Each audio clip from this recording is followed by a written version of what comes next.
Hello and welcome to Seance, our Deathtrap tomb design stream here on the Adventure Archive. My name is Ryan, and with me is the master himself, Sersa Victory. How are you doing tonight, Sersa?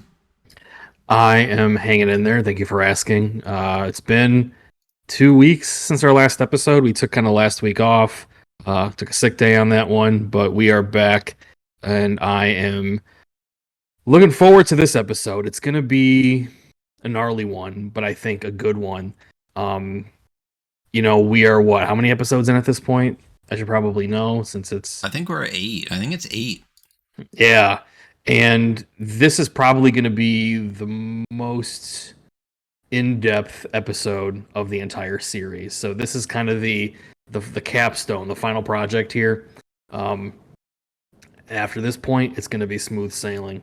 But yeah, we're going to split tonight's episode up into two episodes. Oh, Yeah. our first two-parter, people. Yeah. Hear that? Special two-part episode. All right. You know, like because we were talking about puzzles. And okay, that makes sense. And maybe you agree, maybe you don't, but I feel like puzzles are probably the most challenging, most complicated aspect of dungeon design, and I think the one where people have the most trouble. I would say even more so than traps, but well, do you agree with that take? I agree 100% because here's the problem, right? Yeah.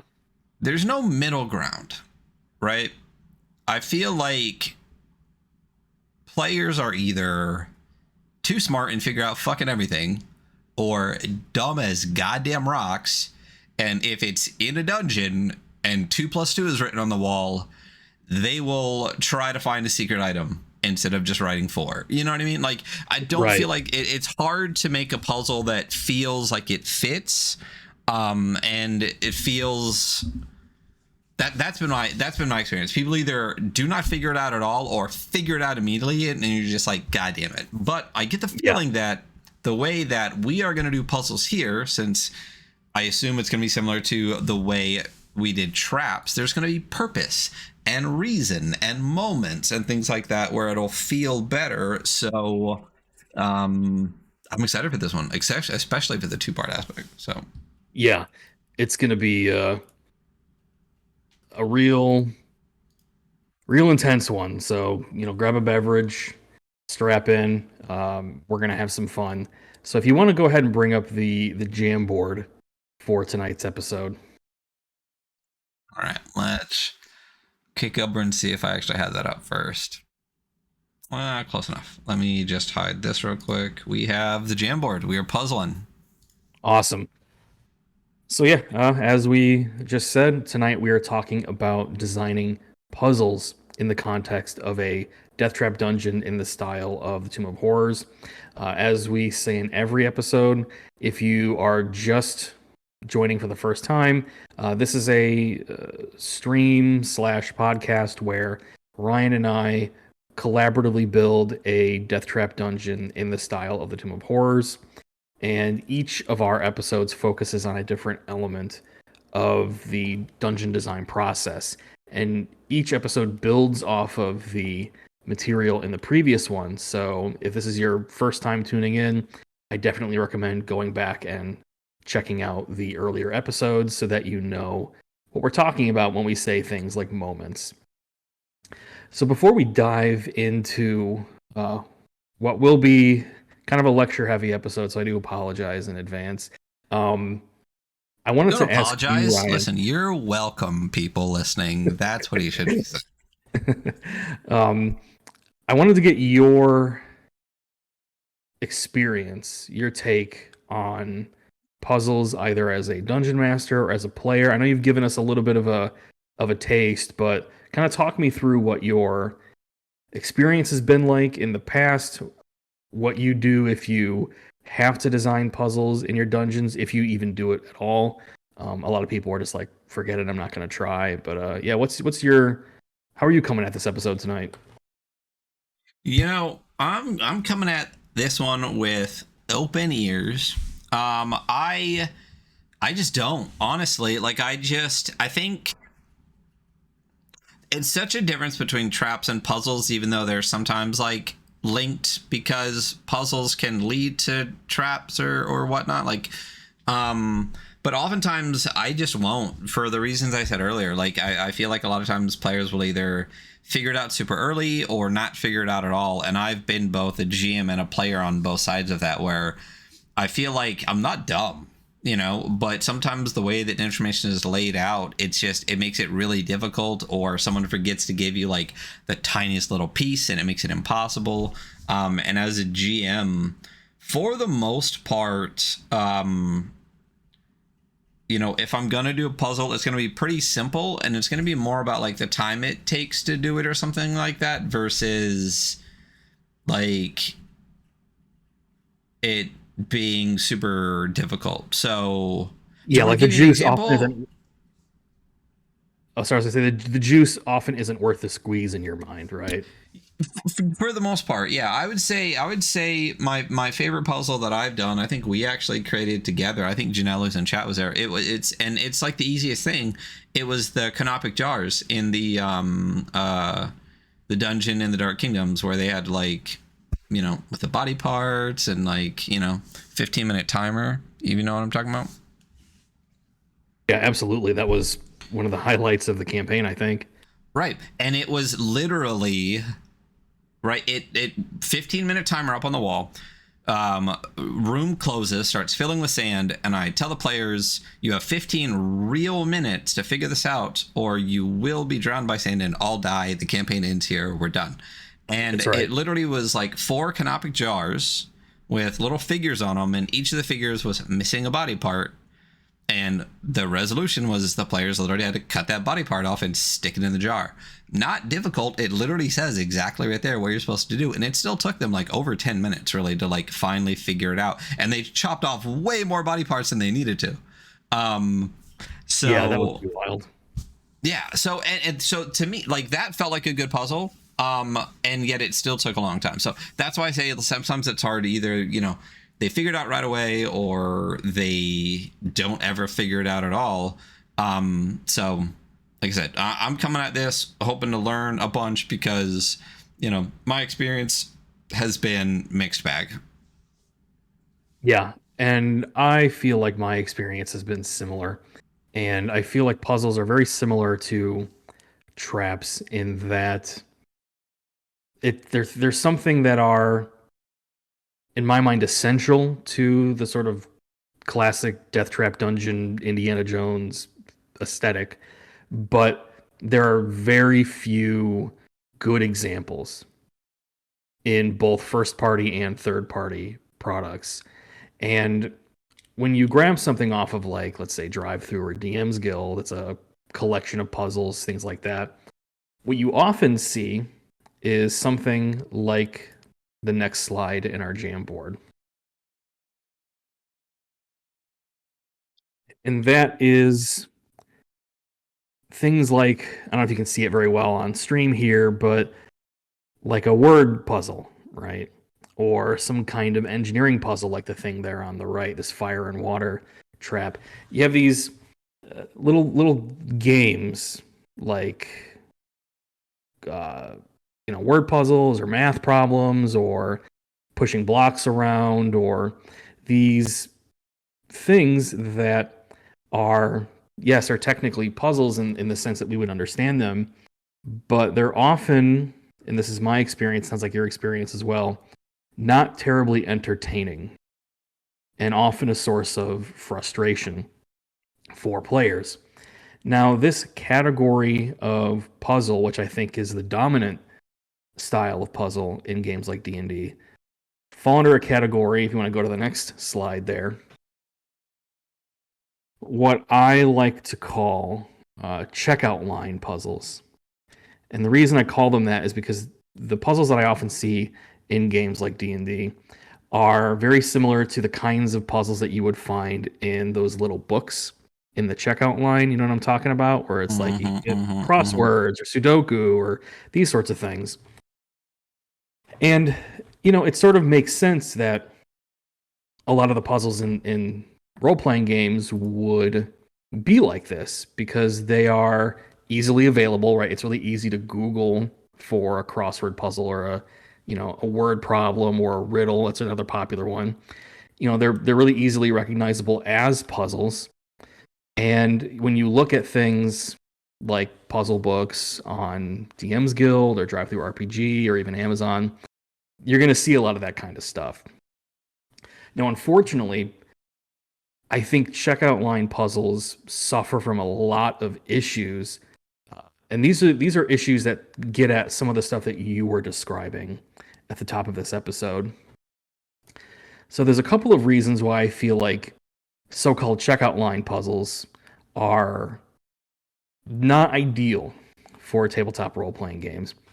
And I'll give you a couple reasons why. So the first is that these checkout line puzzles, they typically don't reward the players for engaging with your adventure's lore or interacting with the environment or the NPCs, which in my view is the biggest and most satisfying value add that puzzles can bring to a game. And we'll talk about that more in a second. But basically, the way that I've heard it described by friends of mine when I ask them about puzzles is that they feel like they're sitting down, they're going along, they're playing D&D, they're having a good time, and then suddenly the dungeon master just decided that we're going to play this totally other game that has very little to do with the RPG, right? You might flavor it a little bit and be like, okay, well, this is Sudoku, but it's like dwarven runes instead of numbers. But we all know what we're doing, right? We've essentially stopped playing, D&D, whatever your favorite RPG is, to play this other activity. And the problem is that checkout line puzzles, they're really easily recognized as this sort of contrivance. Like, we've all experienced that moment where the puzzle comes out, maybe there's a handout with it, and that's when, and these are all real things that I've either experienced or watched people told me about, you put the puzzle handout down or you describe the buttons with the letters or the rotating cubes and things like that. And that's when somebody pulls out their DS and starts playing Castlevania. Or that's when somebody gets up and goes, like a buddy of mine once just got up, he told me, from a game he was playing, and just did the dishes. Because he's like, fuck this. I'm not really that interested in this. So that's another, reason why these kinds of puzzles are often challenging. They're troublesome for a reason. If you want to jump ahead to the next slide here, for a reason that's described by Zach Highwiller in Players Making Decisions, which is a book that we've mentioned a couple times on stream. It's something I've mentioned in the past, but he has an entire section about puzzle design. And while he's not necessarily talking about puzzles in the style that we're going to talk about tonight, he has a lot of really interesting insights into what makes a good puzzle in a game and what makes a poor puzzle. And one of the reasons that he calls out in his book is that there are puzzles that don't provide you with what he calls breadcrumbs. So when the players are presented with the puzzle, they know it or they don't, right? And he calls out things like riddles as being a primary example. And it's unfortunately, even in 2023, I still see riddles constantly in these sort of like source books for RPGs. Either the players are going to know it and breeze right through it, or they're not going to know it, and there's no way for them to, what Highwiller says, move towards the solution with reasoned effort.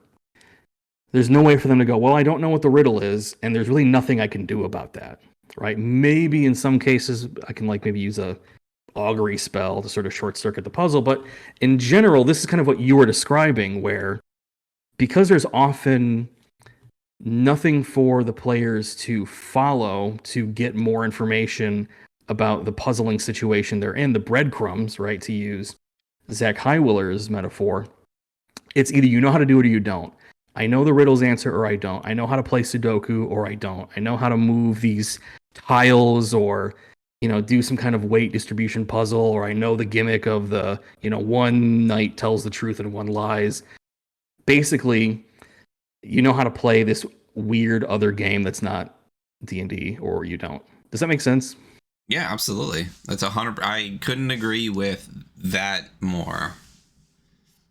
And so, there's a couple Other things that High Wheeler gets into with puzzle design, especially breadcrumbs, and I would definitely recommend people, if they're really, really interested in the theory of puzzle design, not just for RPGs, but just games in general, check out that book. You know, another issue that's kind of related is that, and you mentioned this earlier, the solutions to checkout line puzzles don't really emerge organically out of the fictional circumstances. They don't or emerge out of the player's curiosity about or growing familiarity with the game world or its rules or its inhabitants. Rather, you know, the puzzle sort of tests a skill that's completely irrelevant to the gameplay for the most part, and that some players simply don't possess it, right? And Mhm. I keep harping on this because I feel like that's the core of a lot of the issues with puzzles in games, like D&D, where and if there's something that I want people to take away from that, it's this: is that the puzzle is basically we've decided to play this other like little game within our D&D session. I keep saying D&D, I'm sorry, but like within our RPG Yeah. session. Yeah. And oftentimes, I mean, those aren't really interesting to begin with. Like, when was the last time you bought a puzzle book off of like the Kroger checkout line and played it? You know what I mean? Like, it's not that interesting. And one of the things that we'll talk about later in this episode is the role of puzzles and really what a good puzzle does in the context of a uh, dungeon crawling RPG. One more thing I want to talk about in terms of theory.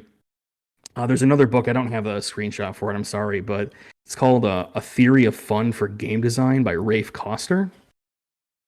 And basically, he tries to break down what actually is fun. Why are games fun for people?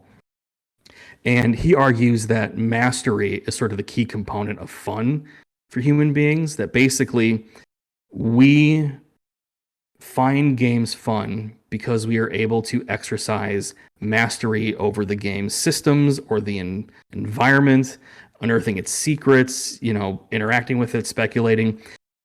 And that's something that we're going to really dial in on tonight with our puzzle design is how can we design puzzles that reward the player's mastery over the game world, right? So that was a mouthful. I want to stop here for a second. I want to take kind of, a lot of pauses throughout this episode because it is going to be really theory heavy and really gnarly. But how are you feeling so far? Does it make sense what I'm describing? Do you have any thoughts you wanted to share before we move on? Yeah, no, I mean, like I said, I can agree with more with exactly what you're saying, and it's like what I said at the beginning. Like, they either know it or they don't. They're either going to take forever, or they're not going to figure it out, and that is what makes it not fun. And every time you look for resources on, D&D puzzles or whatever, that's exactly what you get is just a giant list of runes or a list of riddles or a list of like the most generic stuff. And it's like we all know the Sphinx's riddle, we all do, but why have I seen it Right. in like 18 different dungeons? You know what I mean? Like, Right. and like you said, there's no with traps. I feel like there's generally at least some way to kind of figure it out or deflect it or to tank it or whatever. There's like options. And with puzzles, again, exactly like you said, I don't feel like a lot of them give clues. What they give is GM hints. And it's like, again, it blows my mind that some of the same people that are all about simulationism and making realistic dungeons and shit are giving you, like you call, like checkout puzzles in the middle of their dungeon. I'm like, you're telling me where the goblins shit, and then you're giving me like, yeah, Sudoku in the middle of your dungeon. This isn't very simulationist. So it's for a lot of reasons. Yes, I agree and agree and agree. It's just, that's why I avoid them, honestly. It's just because I'm not an expert at making them, and I'd rather just do something different. So, That's right. And that's, I think, something that is true for a lot of elements of dungeon design, including things like traps. And it's why we don't often see, I think, really, really interesting Deathtrap dungeon adventures anymore, because it's just not worth the hassle. It's difficult to do. So hopefully I can make you a believer tonight and show you another way. So before we move on, again, I want to really hammer home some points. I'll probably be repeating myself a lot tonight. I do apologize, but I really want to try to crystallize in people's minds what the big takeaways are. So far we've kind of talked about checkout line puzzles. I call them that because they are basically just fantasy reskins of the kinds of things you'll see like in the little 99-cent rack when you're checking out at Meijer. And the problem with that is that, it doesn't really provide a path of breadcrumbs, as Zach Highwiller says, where the players can move towards a solution with reasoned effort. That essentially you are putting this completely other game in front of the players. It's not rewarding them for engaging with the adventure's lore, interacting with the environment or its inhabitants. It's essentially, do you know how to do Sudoku? Do you know the riddle? No. And then if the players don't, they're kind of SOL, unless, like you said, the GM gives hints or that kind of thing. So what I want to do is jump to the next slide in our jam board. And now that I've talked a little bit about what I think some of the challenges are with puzzles as we understand them in D&D today, I want to talk about what I think the role of puzzles are or ought to be in dungeon delving games like D&D. And how can we start to move towards a conception of puzzles that is fun, right? That is engaging, that feels organic, that gives players opportunities to move towards a solution with reasoned effort. So, going back to Rafe Koster for a minute, in Theory of Fun for Game Design, when thinking about puzzles, for me, they really fall within the exploration pillar. And I think a really good puzzle satisfies the desire for discovery and, maybe more importantly, this kind of innate human desire to work out patterns in our environment or to gather disparate pieces of information and twine them together to come up with new information, to make, draw conclusions about the world and make speculations and then act on that knowledge. Because that's the mastery, right? That we're trying to give players a sense of. That, like, okay, I've gone into this mysterious underworld and I'm piecing together little bits and pieces of information. I'm digging into the lore. I'm taking the time to exhaust NPC dialogue. I'm doing all these different things to gather these little bits and pieces of knowledge. And once I have enough of them, I get that satisfying aha moment of, oh, I see how this stuff fits together. And with this knowledge, I can then go claim a reward, right? Mm-hmm. So I have here a couple little sticky notes kind of describing what I think a good puzzle does, what it rewards. Because again, as we talked about in previous episodes, you really want to design with incentives. Like, that's one of the game design axioms that Jeff Warrender talks about in You Said This Would Be Fun, which is a book that we've mentioned in a previous episode. That what do we want to incentivize with puzzles? What are the role? So the first, and I think, one of the most important ones, is you want to encourage the players and reward the players for paying attention to the details of the adventure's setting. That could be the environment, that could be the history, that could be just any detail that we want to include in our adventure. We want to reward the players for not just speed running through. It's funny, I was talking to a buddy of mine last night who was talking about a session that he ran this week, and he had a very strange experience with a player who did not interact with anything, just tried to beeline through every single room, didn't look at anything, didn't touch anything, didn't talk to anybody. Not quite sure what they're trying to get out of the game, but they just sort of tried to speed run through it. And a good puzzle tries to pull those players back and say, no, there's really an incentive for you to take a second to really dive in and learn about the world around you. Another thing that we want our puzzles to do related to that is encourage players to explore off the main path, right? We talked a little bit about non-linearity in dungeons this episode, And I think puzzles are a way that we can provide incentives for players to leave the main path and push out into the periphery of the dungeon. And related to that is we want puzzles to encourage players to move through danger. There's a really, really great book. I don't know if I've mentioned it before on the stream. It's called An Architectural Approach to Level Design. It's by Christopher W. Totten. Probably one of my favorite game design books of all time. I apologize. And he describes something in the book that game spaces, that levels are what he calls reward possibility mazes. I might even just like type that in here because it's kind of a mouthful, but reward possibility mazes. Hope I spelled that correctly.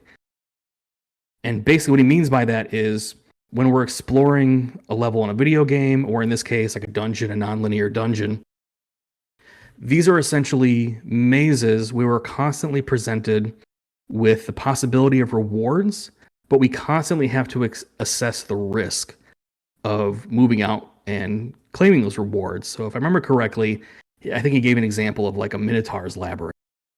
And it's like, okay, you can go and try to claim greater treasures, but you're going to have to avoid the Minotaur. And, a big aspect of games is making these sort of risk reward assessments.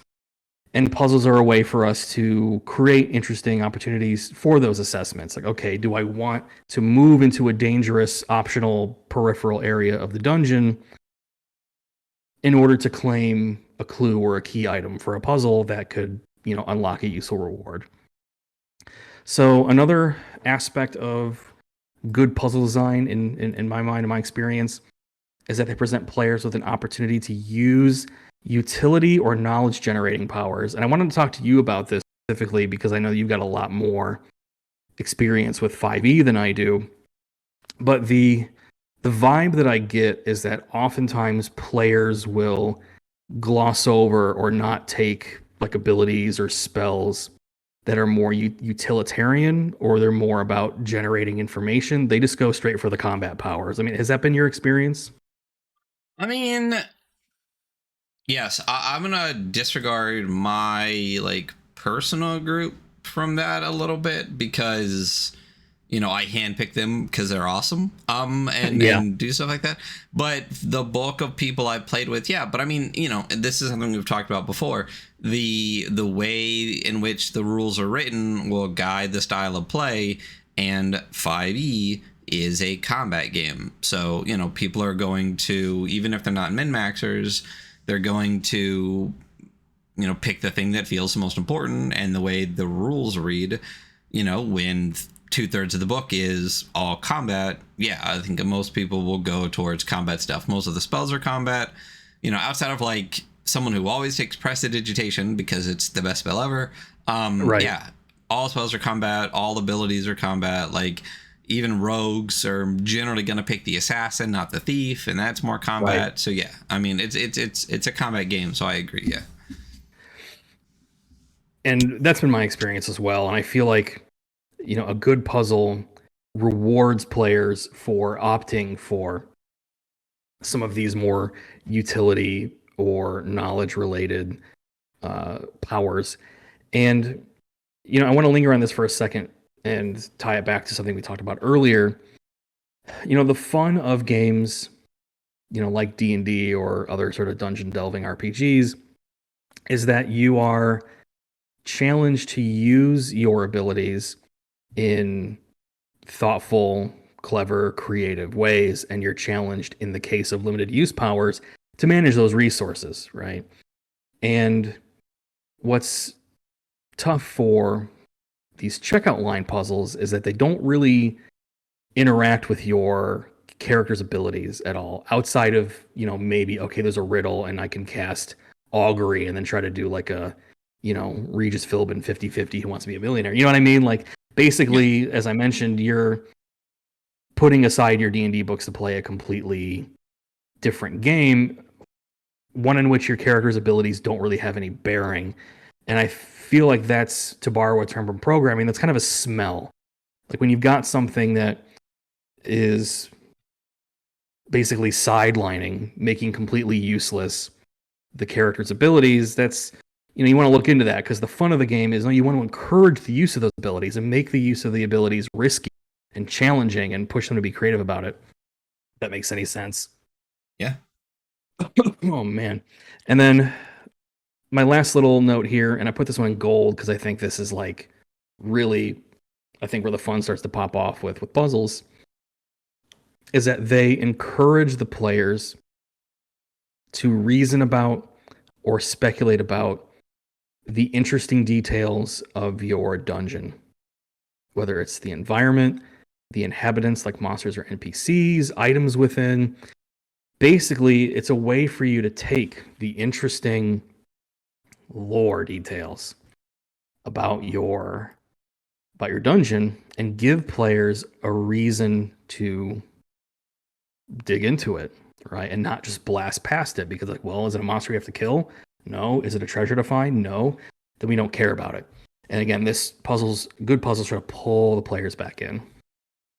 Now, one of the things that players or that puzzle should not do, in my opinion, in my experience, is try to outsmart the players. What I mean by that is, when you sit down to design a puzzle, my feeling is that the thought process should not be, how can I come up with something clever that could potentially stump? Like, how can I present the players with some kind of, challenge that, ooh, it's really clever and it's really gonna give them a hard time. Instead, I see puzzles, and the way that we're going to talk about puzzles tonight, less as an intellectual challenge of like, oh, I'm testing their ability to do math or word problems or things like that, but rather we are inviting the players to collect fragments of lore, fragments of information about the dungeon, and then reason about them, speculate about them. And, 9 times out of 10, the players will do so because, again, it's not necessarily challenging their ability to be good at math or, work out word problems or do engineering things like, oh, if I got to balance this stone or push these blocks in the right way. Instead, basically, it's if you go and if you find all the different little clues and connect them all together, you're probably going to get the solution, right? Yeah. So if you want to jump ahead to the next slide, I think there may be some people who are watching or listening and see, okay, well, if a puzzle is not really about challenging these, these, I guess you call them like intellectual skills, like, these sorts of things, then what is a puzzle, right? If it's not really about that.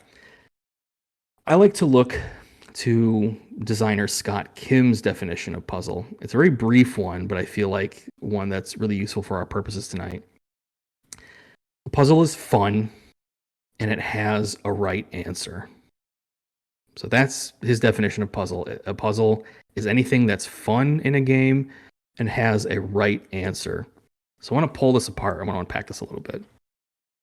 So by fun in this context, a dungeon puzzle needs to do all of the things that we just talked about. It needs to create a fun play experience. It needs to encourage iconic dungeon crawling moments. It needs to invite the players to explore, to use their abilities in creative and careful ways. All the stuff that we've talked about in the past million episodes of fun about dungeons, right? The other element of it is that it has a right answer. So this is what makes it kind of a puzzling situation, is that it has an objective, correct solution, rather than it being sort of a free-form, creative problem-solving scenario.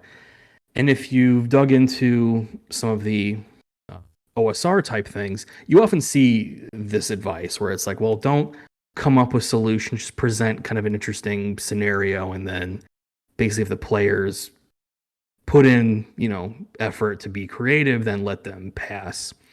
And while I think that's definitely a useful piece of a designer's toolkit, it's something that I use in my adventures, that's not really a puzzle in the sense that we're talking about tonight. Like, the puzzles that we're going to talk about have an objective right answer.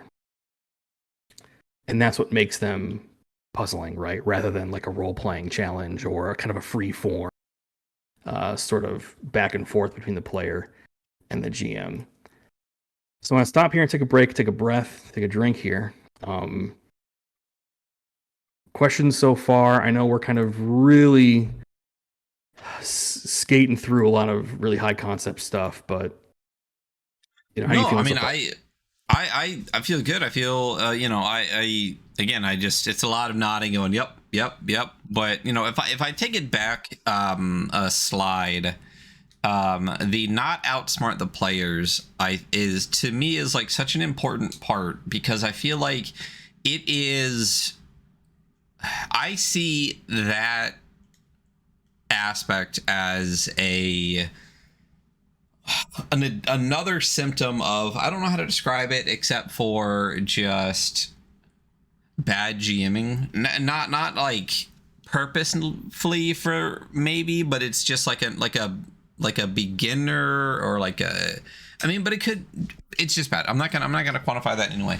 I see trying to outsmart players with puzzles as very what's the word I'm looking for, like combative, you know what I mean, like the classic, Yeah. like, I am God, you are my minions, for these 2 hours I get to feel cool and kill you, and haha, kind of Yeah. GMing of the past. I see it as part of that, where it's just like your opportunity to show off how clever you are, which is not, in my opinion, the point of playing a game with your friends.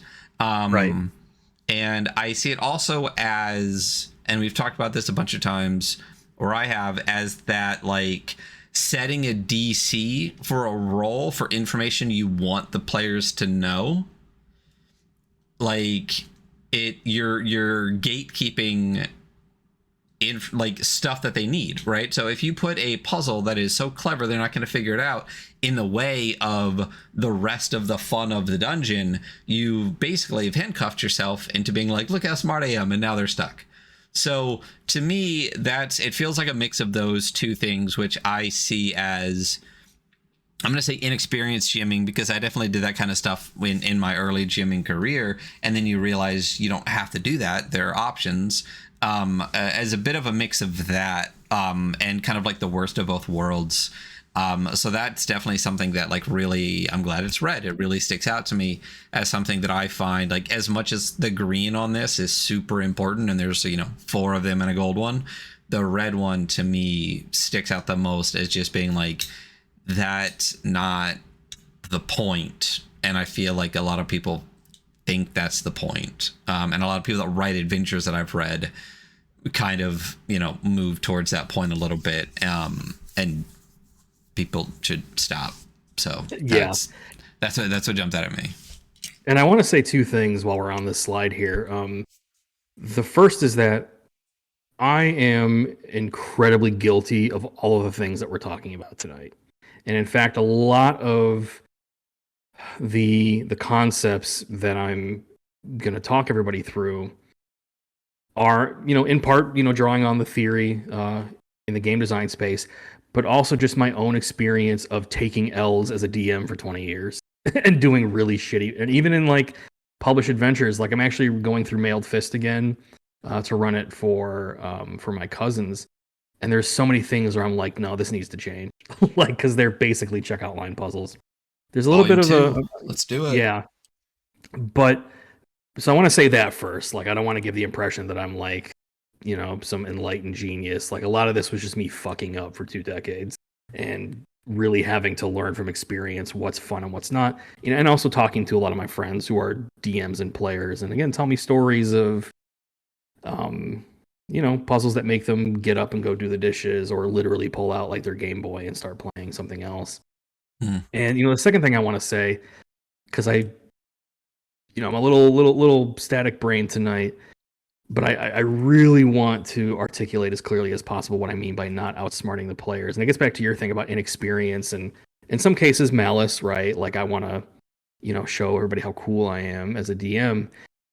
I also think, though, and probably most people fall into this, is that they're well-intentioned, but just sort of misguided, because they feel like, okay, a puzzle needs to be this like clever intellectual challenge.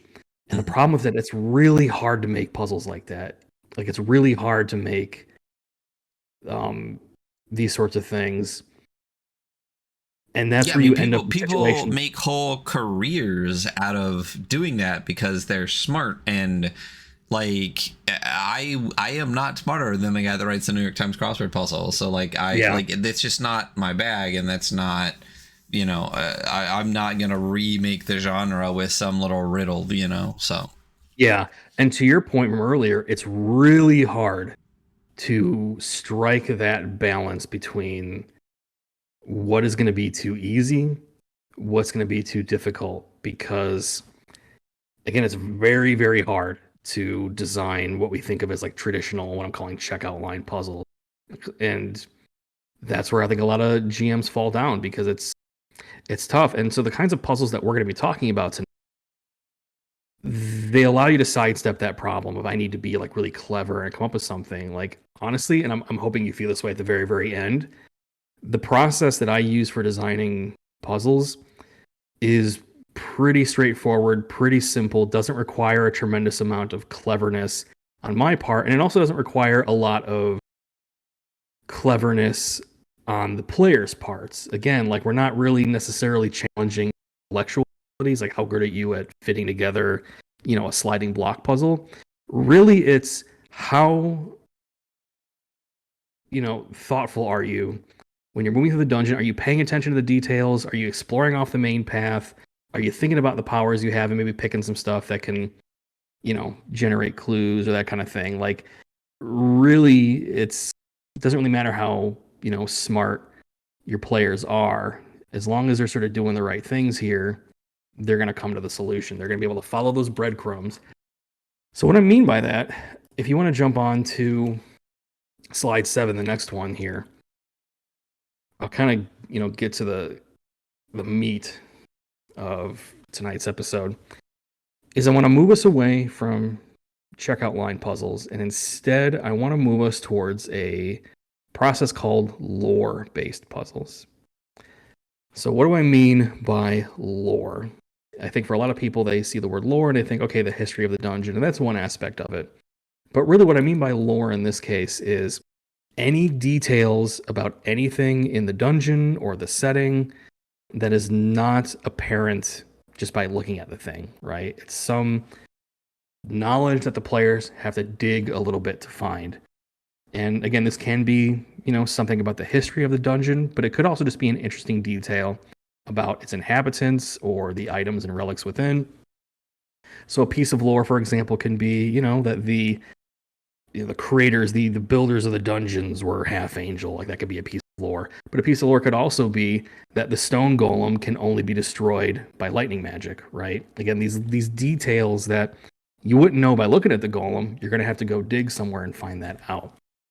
And this gets back to what I talked about earlier as kind of the real value add, the real kind of North Star with puzzles is that, you want to satisfy that human desire for discovery, to take disparate pieces of information, to work out patterns, to master our environment, as Rafe Koster put it. And lore puzzles are a way for us to do that. So how do we go from challenging the player's ability to, to be smart, to do math and logic and do spatial reasoning and those sorts of things? How do we go from that to challenging the player's ability to gather information, to reason about the little bits and pieces of clues that they've found? And we actually have a structure in logic that we can use for that. So we're going to jump to the next slide here, slide 8.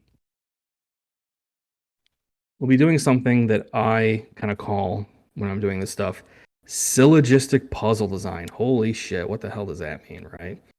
I was afraid of this slide all night. Syllogistic puzzle design. So have you heard of syllogisms? I'm not. So we're not going to get super deep into like the actual sort of like theory behind it. And if there's people who are watching that's like, I took a logic class in college and you're not, like, don't at me. Like we're doing a very, very approximation. But basically, syllogisms are the ways in which human beings reason about their world and draw conclusions from premise. So what the fuck does that mean? So why don't we jump ahead to the next slide, right? So a syllogism is made up of 3 parts.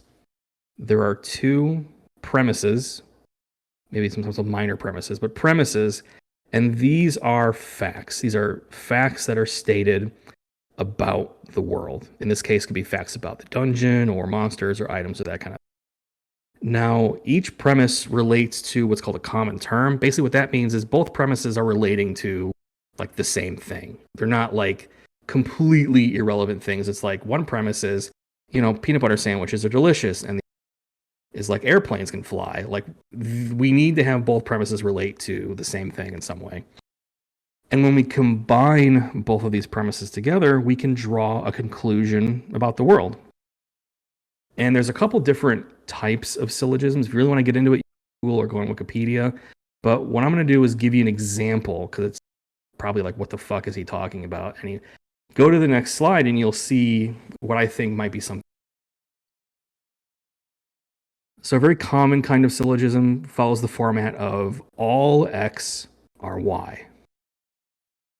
Something is X, therefore that thing is Y, right? This is a very basic syllogism that you'll see in like a textbook. So what's an example of something like this in like a fantasy dungeon, right? What could be, a basic syllogism that follows the format? So here are 2 premises that I kind of just freestyled before the tonight's episode. So here's the first premise, right? All necromancy idols are chiseled from the foundation stones of a cursed temple, right? So that's a fact about the world. That's a premise that we hold to be true. All necromancy idols are chiseled from the foundation stones. Missing all articles all over the place tonight. Of a cursed temple.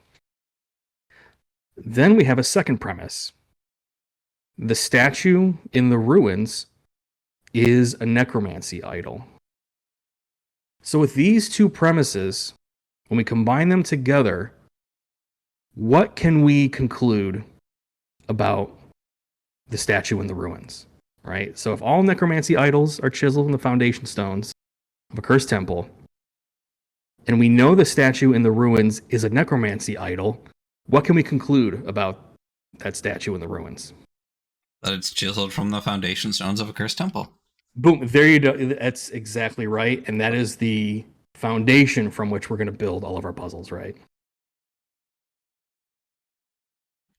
This is the kind of reasoning that I mean when I say, we want to give players bits of information about the world and then encourage them to speculate, to draw conclusions, to reason, to have those aha moments of like, oh shit, I found these 2 bits of information.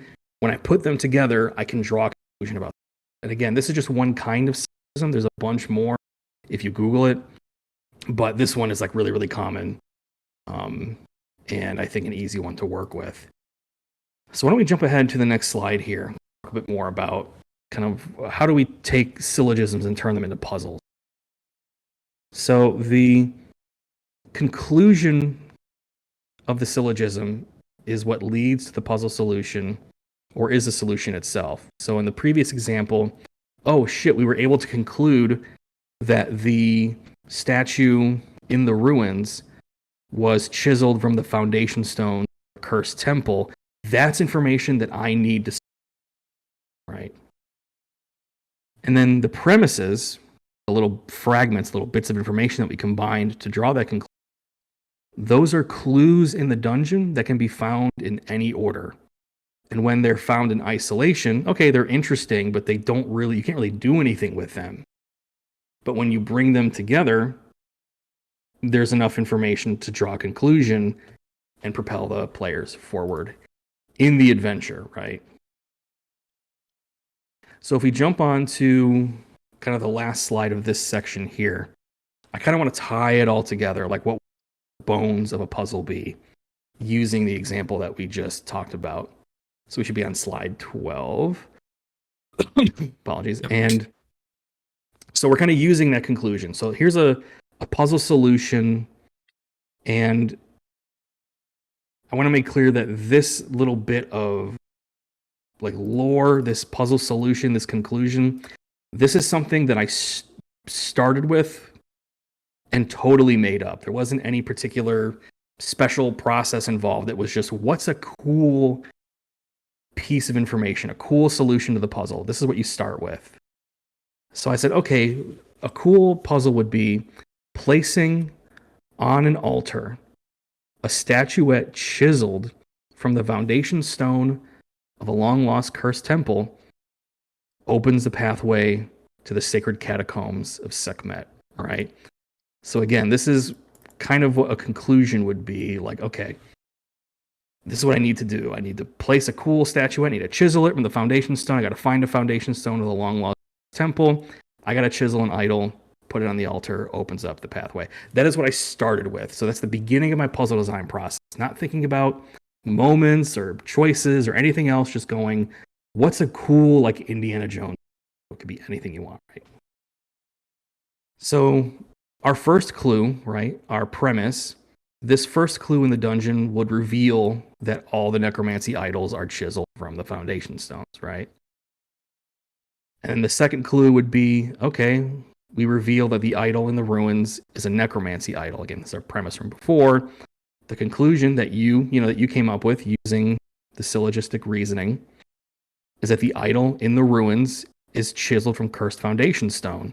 And so you can imagine in an adventure, the players know we need to make a statuette from the foundation stone. Oh shit, by bringing these two premises, these clues together, we have that aha moment of, oh, the necromancy idol is chiseled from that stone that we need. Let's go back there, chisel a statuette, bring it back to the altar, open up the way to the catacombs, right?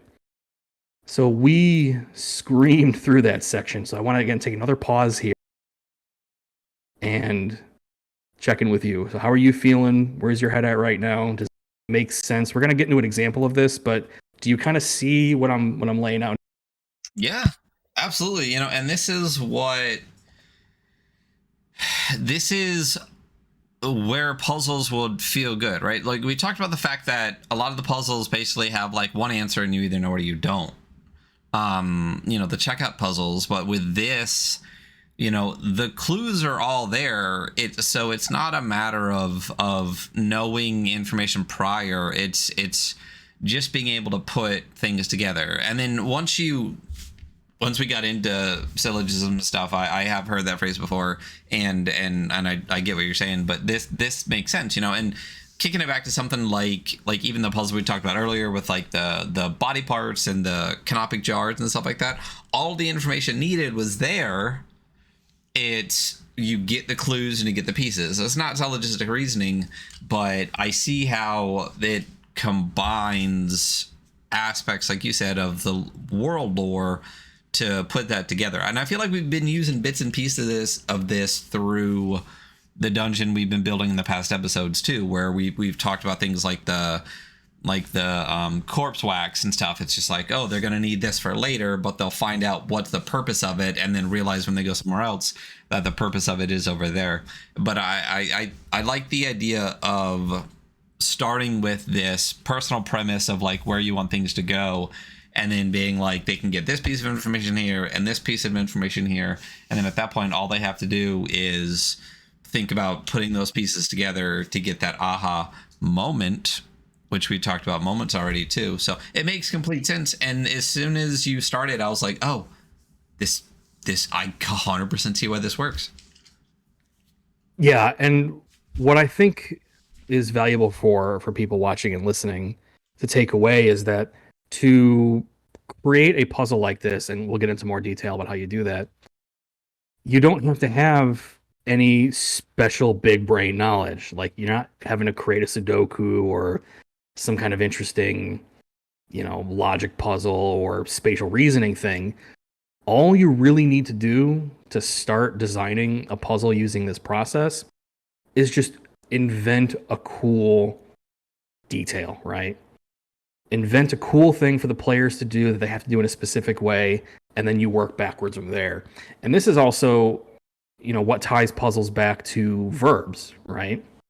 So in this example here of like, okay, chiseling a statuette, placing it on the altar, I just put together like a really quick verb list for an imaginary dungeon. And I was okay, well, what's one of the verbs? Okay, chisel. What's another one? Well, it's religious, so maybe it's like, consecrate an altar. I did have to come up with like, okay, well, what do I do? How do I come up with like what do they call it? Like the pushing block one. They have it in NetHack. I didn't have to come up with anything like that. I don't have to have any engineering knowledge or math or word problems. It's just, let me just come up with something cool for the players to do, right? And then you work backwards by creating, these clues, these syllogistic premises that the players can just discover. They can use their abilities, their character abilities, to find these things, to reason about them.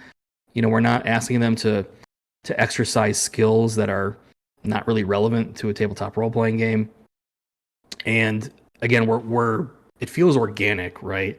And the reason I kind of came up with this process is because one of the most fun things for me in like video games is digging into the lore of the world, something like Dark Souls or Elden Ring, and then having to look at that information and go, what conclusions can I draw from these different little fragments? And then speculating, reasoning, and then going and trying something, and then that for me is like the essence of puzzling in a Deathtrap dungeon, right? It's not putting a crossword in front of somebody. It's let's scatter some interesting lore that feels like it's organic, that feels like it's part of the world.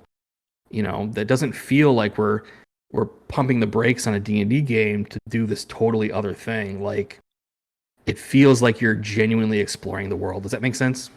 Yeah, absolutely. We've been doing this, like I said, through the whole thing, where if you keep it to the things that you see, like, without being simulationist, you can be more immersive, like it feels better. We talked about the same thing with like traps and stuff, and using the pieces that you have and really keeping people immersed into what now we could call lore on that episode too, since that's what we're calling it. And this one is the world itself. So yeah, it feels like it just feels better, even hearing it and seeing how you can apply it. Because as soon as this goes off, like 50 lights like lit up on my head of like, oh, like of all the things that we've written so far for what we're doing. Yeah, it feels better. It feels more real, and it feels more applicable. Absolutely. So before we move on, I want to jump back to slide 10 here and just really try to drive home, sort of for those listening and watching, like what the process would be like if you wanted to take this and do it at home. And let's see if my little highlighter here works. Here we go. So what we're basically doing is we're using, is my little drawing showing up the circle there? Oh yeah, it's getting there. Perfect. Basically what we're doing is we're starting off our puzzle design process by coming up with a cool action the players have to take that it's based off, one of your verbs. Could use your materials, right? Go back to episode 1 if you want to refresh on what those are about. And then we're using this syllogism as a template. And again, if you want to go on Wikipedia, you'll see a bunch of other ones. Think of these as like the skeleton of your puzzle. And we go, okay, well, in this one I want to come up with, you chisel the thing and put it on the altar. It opens up the catacombs of Sekhmet. So I need to come up with something unique about that thing they chisel. Like what specifically are they chiseling here? Oh, well, it has to be the foundation, chisel from the foundation stone. Like, get real Lord of the Rings with it. Like, you must chisel it from the foundation stone of the cursed temple, place it on the altar of Sekhmet. So that becomes our conclusion. Then you go, okay, well, if I'm going to go with this syllogism here, I've got my template where, okay, so my first thing's got to be the conclusion, all X or Y. So and I went with necromancy idol because that looked cool in this picture I had up. All right, well, all necromancy idols are chiseled from the foundation stones of the cursed temple we're looking for. Again, that's that common term we talked about. This is the thing that goes back to our puzzle, our verb. We're looking for the foundation stones. All right, so we go on to our next little bit of the syllogism. So there's a certain thing that is X. So the statue, statue in the ruins is a necromancy idol. So there's our common term here. Let me grab the eraser real quick. Don't delete the text. Thank you. And then therefore, thing is Y. So therefore, the necromancy idol is chiseled from the stones we need. And again, that's our puzzle. So, oh, man alive. So why don't we go ahead and jump up to slide 13. And this is where we'll kind of do some exercise here, get away from the lecture. Okay. We have our clues, right? So I go to 12. I was mistaken. Go to slide 12. So we have our solution, and we have our two clues.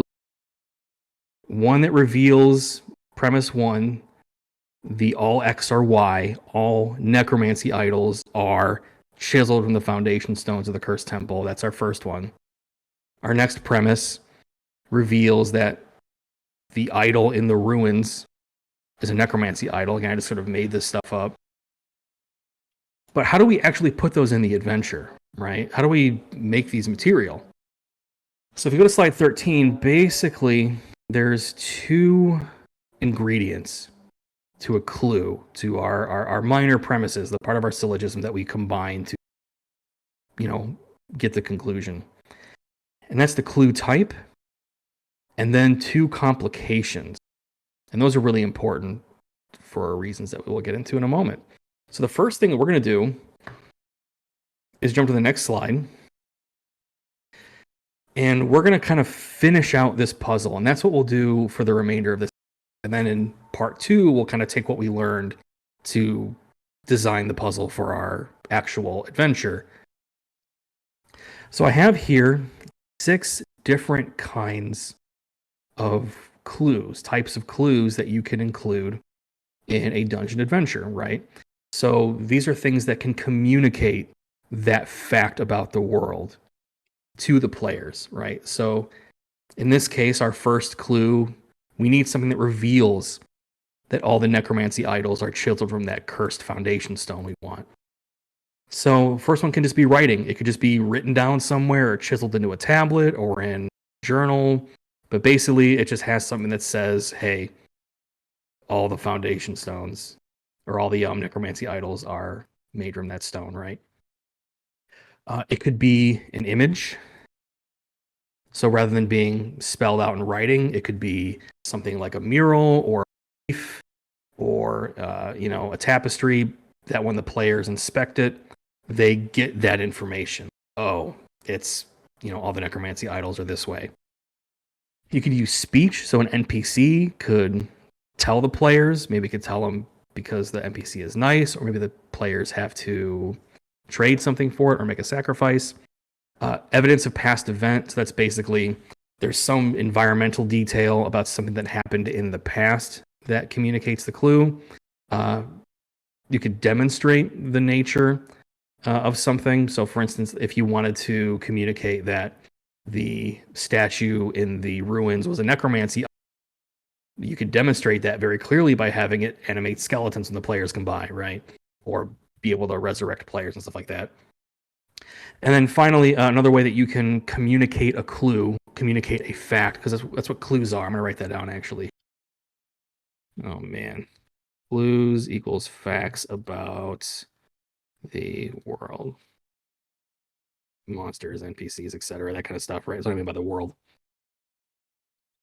So they could get that information as a reaction to some kind of action. So, for example, if they touch, they just said, "Hey, I want to touch, or I want to bring a bone or bring a corpse to this, cool looking statue in the ruins." Oh, it does a thing. It reanimates my dead friend or animates the bones. Thus, that tells us this is a necromancy idol, right? So are you with me so far? Because what we're going to do is we're going to roll randomly to determine the nature, the type of our first clue for this puzzle. Oh, yeah. So go ahead and throw a d6 for me while I take a drink here.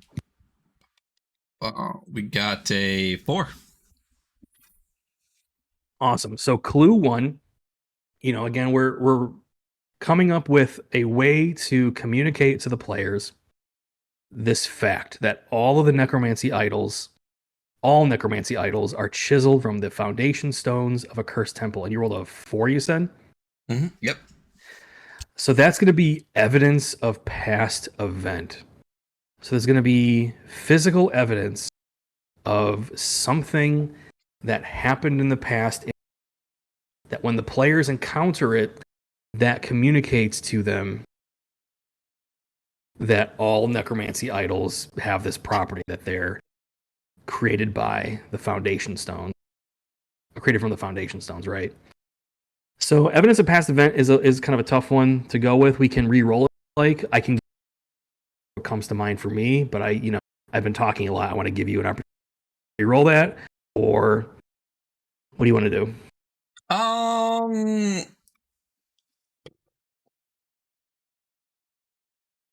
Let me spitball it for a second here. So, evidence of a past event that all necromancy idols are chiseled from a cursed temple. That's right. Yeah, the stones That's of a a premise cursed right temple. now. Mm-hmm. Gosh, I feel like that is a difficult one in this scenario because you would almost have to see a cursed temple with things chiseled out of it. Because it's not even that it's a necromancy idol, because you could just have like a room full of zombies and an idol in the middle, and that could be like, oh, probably a necromancy idol. Let's just re-roll that one because I feel like this premise kind of doesn't lend to that as well. 3. So Speech. There you go. All right. So basically, there is an NPC or some other intelligent entity in the dungeon that when the players encounter it, it tells them that all necromancy idols are chiseled in the foundation stone of the first temple. And now it could just tell them when they encounter it, just heart, or the players may need to, parlay with it, or basically in these situations, we can embellish any details that we need, right? Like with all the processes that we've talked about in this series, like it's meant for idea generation. So if we want to, start throwing on more detail about our imaginary dungeon here, we're free to do that. So I've got a couple ideas immediately. When you rolled speech, what came to mind for you? So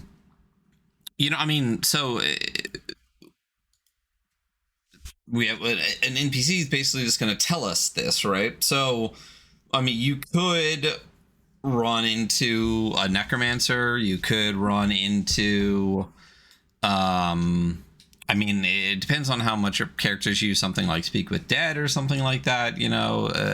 Those are the things that kind of jump out to me first. If there's some type of like priestess or whatnot, to just feed you that information. I guess again, it really just depends on the context, but those are the first two that jumped into my head. I like it. I'm a really big fan of Speak with Dead. It's probably my favorite spell in all of fantasy tabletop role-playing games.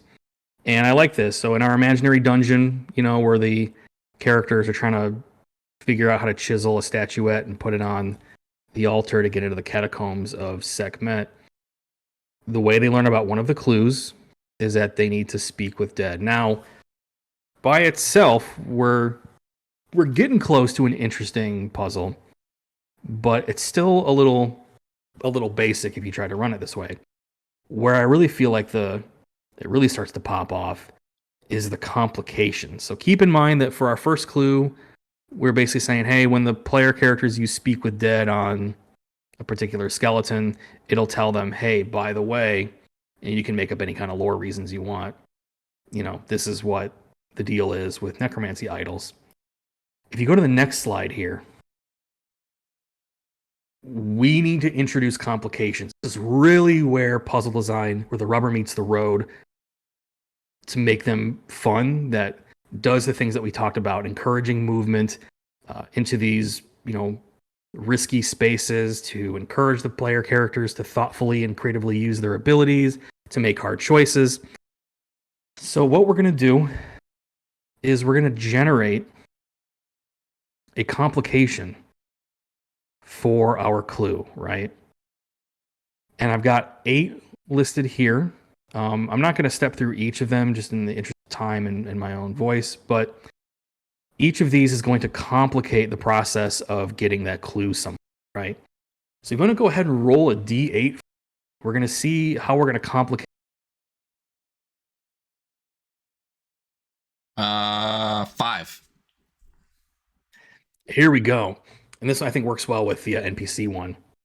So the complication with this clue, yes, there is a corpse or a skeleton that when the player characters use Speak with Dead, it will communicate to them the reality about necromancy idols, that they're made from the foundation stones of the cursed temple. But the characters must pay a cost, make a trade, offer a sacrifice, or use a limited use power to get or interpret the clue. Right? So we're introducing a wrinkle. So I've got a couple things that come to mind when I see this, but do you have any initial thoughts of like, okay, we have this little situation here. One of the clues is the character is using Speak with Dead to talk to the skeleton to get this information, but there's some kind of cost or trade or sacrifice or limited use power involved, right? Does that make sense? Yeah, absolutely. I feel like it kind of depends on the system that you are using for this. If a player has Speak with Dead prepared, and can use it a million times, it makes it a little bit harder. But I feel like if it's a different system where maybe someone didn't even have it, then you would need to use, potentially have found a scroll of it earlier, which could also be kind of like an indicator that you might need it. Or, the spell itself, depending on how it's used, could be like the limited use power. Or they could need to trade away, some item that they've already found earlier in the dungeon, or part of themselves, or something like that in order to do it. Like their tongue to make it speak or something. That's where my mind goes. Exactly right.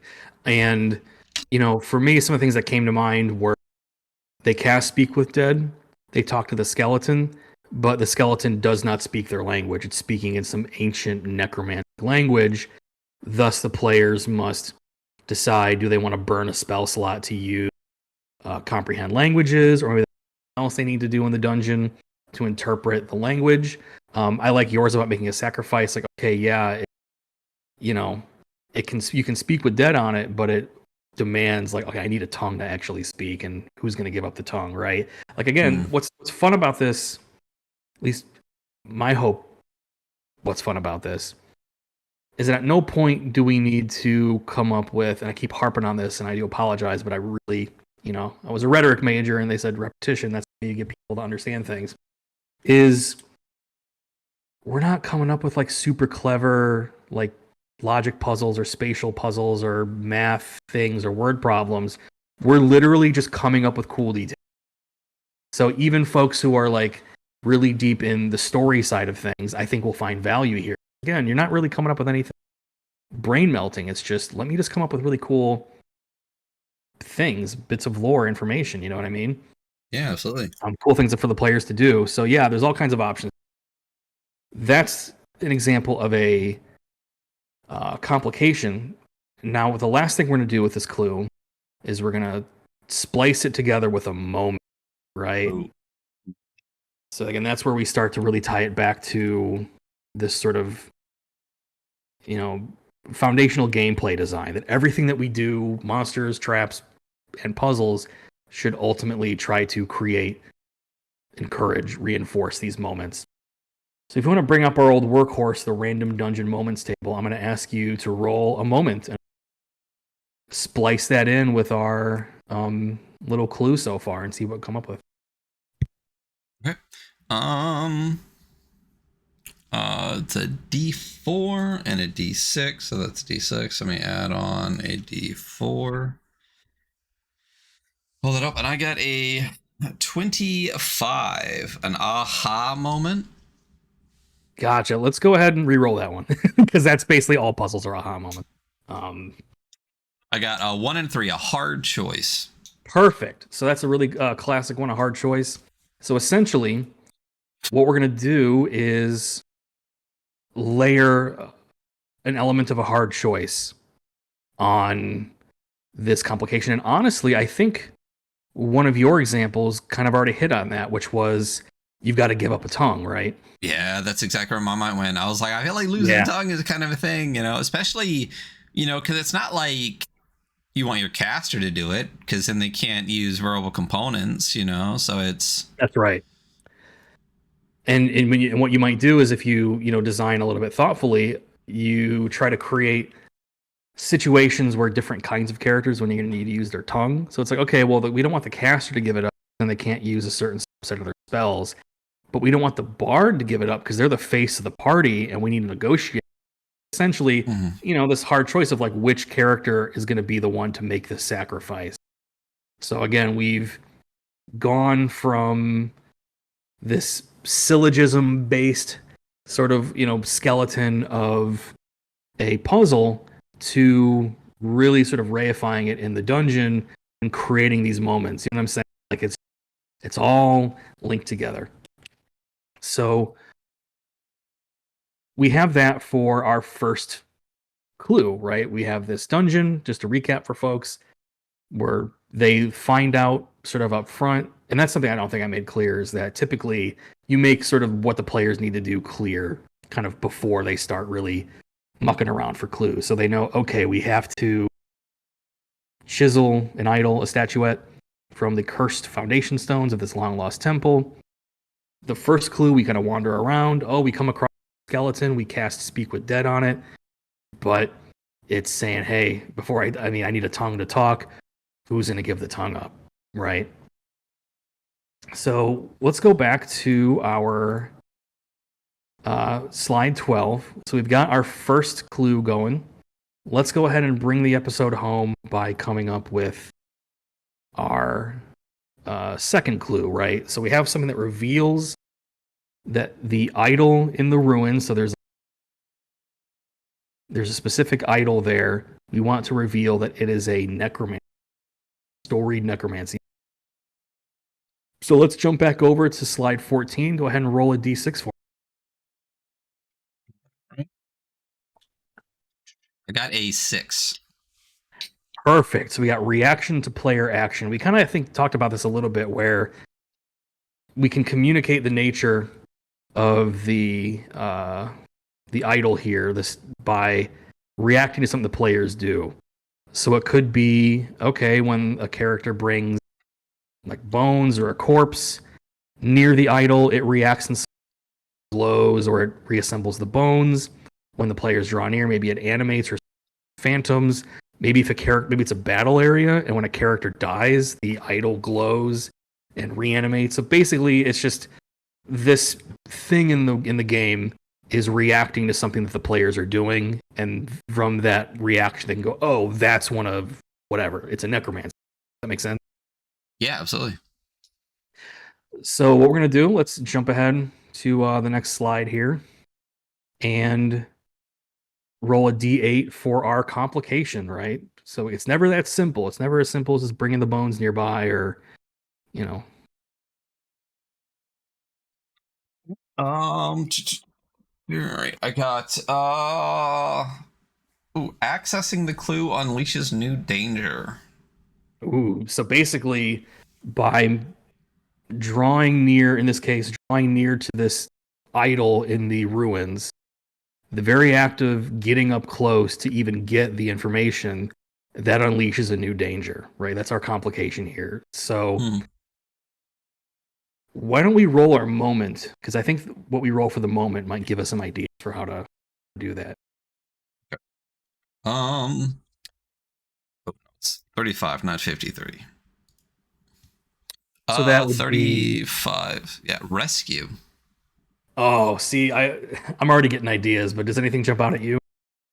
So we have rescue plus unleash new danger for essentially trying to access. Let me just write this out here. Accessing Idle in, why does it make it so narrow all the time? Idle in courtyard unleashes new danger that embodies rescue moment.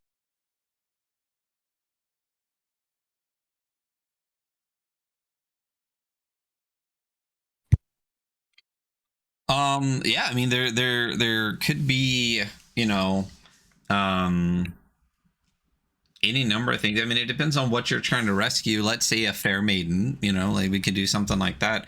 But like if I mean, I imagine either. Yeah. What's up? Well, really quick to remind, so the rescue has been a minute. I think we talked about this one.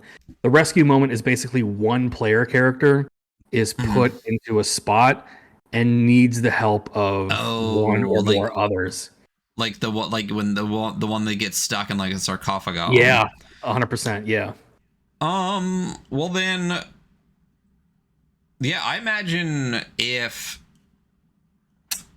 maybe they see an idol, right? Someone approaches it. Whoever maybe like grabs the idol first is suddenly entrapped in something, maybe like some type of necromantic, you know, aura or whatever. And then, you know, skeletons rise or whatnot and are targeting that person specifically or something like that, where, you know, whoever touches it first, you know, gets stuck in something. And then that not only does that give you this like rescue moment thing, but then it would whatever it creates would clearly indicate that it's necromantic. 100%. Yeah. That was my feeling as well. Like, okay, they have to draw near to this like creepy looking idol in the courtyard, and the way they learn romantic idol is the fact that its soul gems flare to life and traps one of the people, and then it becomes a struggle to free the ally. Like you said, and then there's skeletons that pop up, so it's, you know, complicating the rescue effort. But yeah, so basically, and I, you know, like I keep saying, we've covered a lot of ground tonight. I mean, this is real gnarly. And I know both of us are not in the not in a mental zone.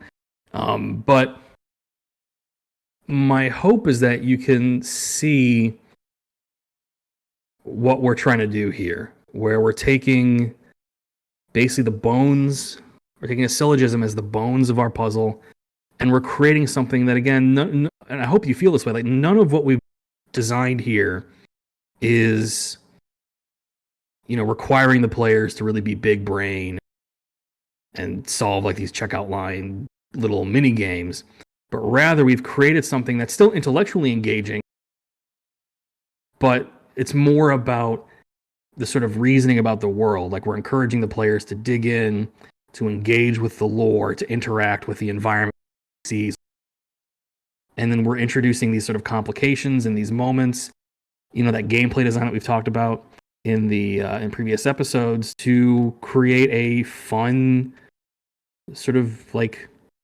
I don't want to say intellectual challenge, but, you know, it's something that complements tactical thinking in combat and social thinking in role playing, right? It's the exploration pillars where I really want to situate puzzles.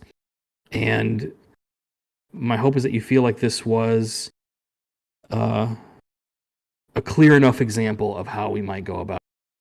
Yeah, absolutely. You know, I feel like a lot of information was covered, but it was like it's pretty simple. Realistically, it's like pretty straightforward, just like the rest of the processes through, you know, the previous 7 episodes. It's, you know, here is how people often do it, and, you know, it might not be the best way to do it. Here is a pretty straightforward way to do it, and then here are all the different parts to put it all together in a pretty like easy to follow way. Yeah, I mean, and as soon as you start, you're just like, oh, okay, I get it, and it just keeps, you just keep adding into it, where you're just like, I get a little bit more, you know. This is my favorite part of this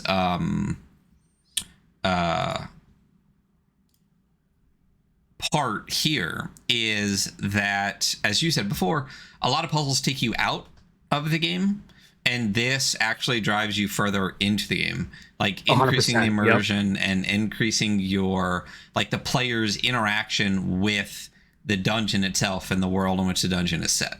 You know, that to me is the best part.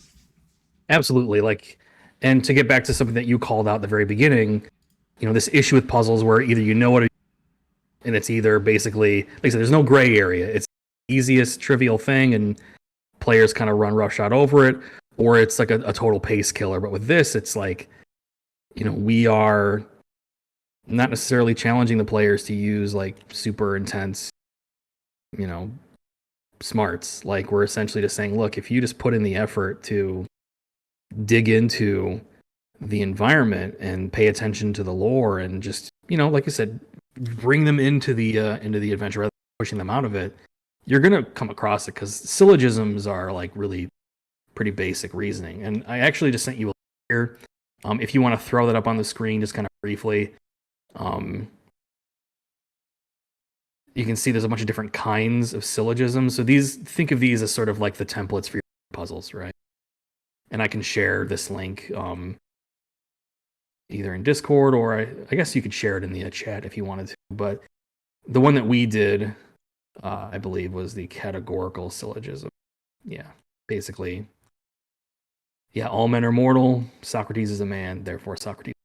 So, but there's a couple different ways that we can do syllogisms. But yeah, that was a lot. So I want to kind of take a pause here, give you an opportunity to sort of talk about sort of how you feel about what we talked about tonight. And you got into it a little bit. Give maybe chat the opportunity to weigh in and ask any questions. But yeah, what's on people's mind? You know, like I said, I like it. I like the immersion. I like the lore. I think, you know, one thing we've talked about, and I just talked about a moment ago, is that the processes that we've hit through these 8 episodes all just kind of like build on the same general thoughts and processes, right? Like the moment table is something we're going to use over and over again because it's applicable each time. You know, I feel like when we do each of these individual episodes, we get a part out that absolutely makes sense, and then when you combine it with the previous ones, it just continues to add and build, and each one makes it easier for the next one because you've already hit these kind of things before. So like, and the number of times that we've written a bunch of stuff down, and as soon as there's been multiple times where something will pop up and we both have these lights pop in our head, and it's like, oh, remember the thing that we figured out in like episode 3 or whatever? Like the sarcophagus became a thing because of these processes and stuff. So yeah, you know, that's what I'm really enjoying about this process, is like, you are presenting this information in a way that's really easy to understand and digest, and it just keeps building and building and building on what we've already done. So it's, you know, despite the fact that this was a kind of like a denser theory episode, it's really easy to follow, and it's when, you know, once you present the information, it's almost like your brain just goes, oh yeah, well duh, like why didn't, you know, like that's such a good way to think about it, you know what I mean? Like yeah. And I'm really glad that you found it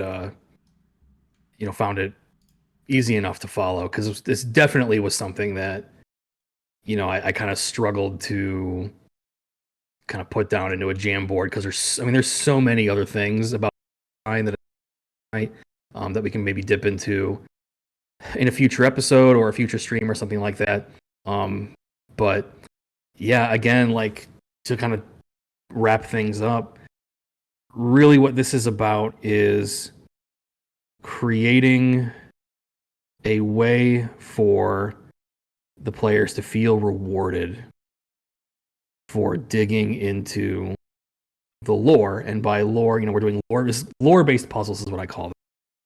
By lore, it can be the history, but again, it could just be any detail about something in the dungeon that is not apparent at first glance. It's something the players have to do a little bit of digging about, some kind of fact, something interesting. And for those who, have struggled with puzzles in the past, I hope that they find this to be an easier, a more reliable way to create puzzles, because that's something that we've talked about a lot previous episodes. I want to kind of take away the guesswork when it comes to creating dungeons, and especially with something like puzzles, where again, like you just kind of sit down and go, okay, well, it's really, really hard to come up with what we think of as puzzles, and so I'll just go and look up Sudokus or ciphers, and again, and maybe I'm overgeneralizing, but whenever I pick up those books, it's like 100 dungeon puzzles. That's pretty much what it is a fantasy veneer over like a sliding block puzzle thing.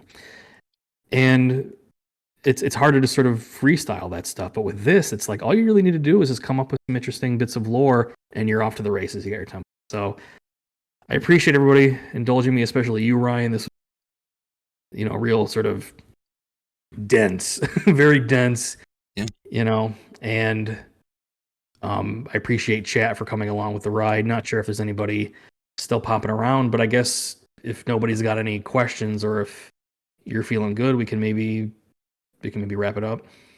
Yeah, I think we're good. I think we can wrap it up. Like I said, it's I feel like it's a lot of information, but I don't necessarily feel like it's hard to grasp. I feel like as soon as people start listening to this, they're gonna have their aha moment and just be like, oh my God, this makes so much sense. Like, I don't have to, like you said, that's the first thing that popped in my head is like, I don't have to Google D&D puzzles anymore. Like you can literally stay within your own prep and just be like, this was a cool little bit I wanted to throw in. I can easily, break this into 2 clues, have my premise and keep it going, keeping the same information, the same lore, the same everything that we've already been working on, and never having to, like you said, almost like throw a mini game into it. It feels like it fits. So, it feels good. Yeah. So I think that's where we'll call it. But so this is going to end up being a 2-parter. Mm-hmm. Yeah. So next time, what we'll do is take this process and apply it to the idea for the puzzle that we came up with in a previous episode, or we might freestyle a different puzzle, and we'll see how we're feeling. Because the last thing I'll say about it is that this is definitely a process that really needs like a lot of examples, right? So if you're watching through this and it's like, okay, I'm kind of get it, but it's still sort of fuzzy, definitely tune in next week. It's one of those things where it really takes get it to click. But yeah, we'll be doing that. And then after puzzles, we're going to be kind of taking it home. We'll be doing treasure after that. And then we will be almost done with the series. Yeah. I mean, I've been having a great time. So we'll see what happens after this and what we do with what we're building here. But I'm excited to apply this to what I feel like is a shitload of stuff we've already done. As far as all the cool little bits and moments and pieces and rooms that we've designed. So it's going to be really neat to see what we do with this one specifically. But yeah, we're getting towards the end, and then at some point, this will be this is already available on YouTube for people that are watching, but at some point we're going to make it available in another format, so you can watch out for that. Sersa and I will talk, and we'll decide how that's gonna go. But yeah, that's it. I think that's our episode, and I'm excited for Puzzles 2 next week. So do you have any stuff that you've dropped recently that you wanna plug here at the end of the episode? Yes. So if you jump over to storytellingcollective.com, I have my recent Write Your First Gothic Romance course. And then I do have another RPG writer workshop course coming very soon. Ashley Warren, the organizer, kind of hinted at it on Twitter. I think the hint was pretty obvious. I don't want to blow up the spot. but it's about traps, right? So if you really want to get um, a real deep dive into some of the stuff that we've talked about in the previous episode, if you want basically an end-to-end process based in game design theory for creating traps, join the mailing list. That will be coming out very soon. It's kind of like one of my magnum opuses. I'm really excited about it. And then on my itch page, sersavictory.itch.io, I put out a couple free Shadow Dark modules. And just before this podcast, before this stream, I released a free monster for Shadow Dark. It is I statted up one of the bosses from Elden Ring. So for those of you who are familiar, I statted up the Erd Tree Burial Watchdog, one of the iconic bosses in the game. And then my buddy Brandon, who's done art for other products like Cyclic Dungeon Generation, he did a illustration for that. That's for free at sersavictory.itch.io. Linktree, it's all my stuff is there. I don't even know. Yeah. We dropped that Sersa in chat, so it's just the Linktree/Sersa Victory. You can find all the stuff. I'm really excited to see that trap stuff hit people, and maybe we can chat about that a little bit once it's officially out or whatever. But we'll see how that goes. And and this is the Adventure Archive, which is where you're watching this on YouTube. Check us out on all of our stuff. We're still playing Cyborg on Thursdays, and we have Weekly Scroll, which is our game review podcast on the weekends. I currently don't have anything set for this weekend, but there is a plan for it. So we'll see what happens with that. You can find us all at, obviously, on the Adventure Archive on YouTube, the .adventure.archive on Instagram, and adventurearchive.net for all of that stuff. And that's it. Thanks so much for this episode, Sersa. Super excited for next week. And goodbye to everyone in chat. We will see you soon. See you later, everybody.